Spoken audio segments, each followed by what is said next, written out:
سارة. الو. هلا سارة. مساء الخير. يا هلا، مساء النور. يعطيك العافية. يا هلا، الله يعافيك. أنا اليوم أول مرة أشارك ببلنتي، بس حبيت أقول كلمة باسمي وباسم كل بنات العالم اللي يحبون رونالدو. رونالدو هو أفضل لاعب بالعالم 3 مرات، وصاحب الكرة الذهبية ومرتين في أوروبا. بس إنه بقول له بليز ما تعتذر، إحنا وايد نحبك. الكرة ما لها طعم أصلا من غيره. والله أنا تابعت كل النوادي اللي هو شارك فيها، وغني وايد أثرت فيني. والله أنا وايد أحبه.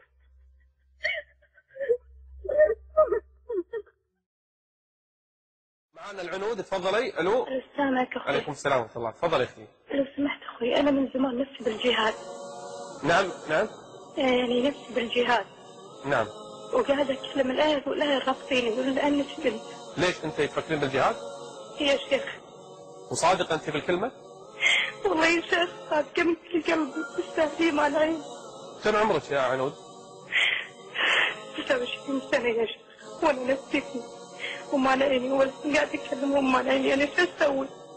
هم لازم مواصلة الوالدين، يعني أنا حاشة عنهم، هم ما يدرون وجهت وجهي. أشكرك شكر جزيل. نعم. يعني شو أسوي يا شيخ؟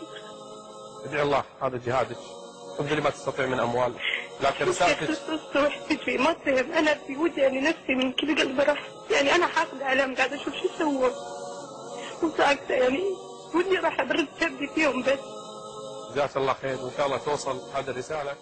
يا أيها الذين آمنوا لا تتخذوا اليهود والنصارى أولياء.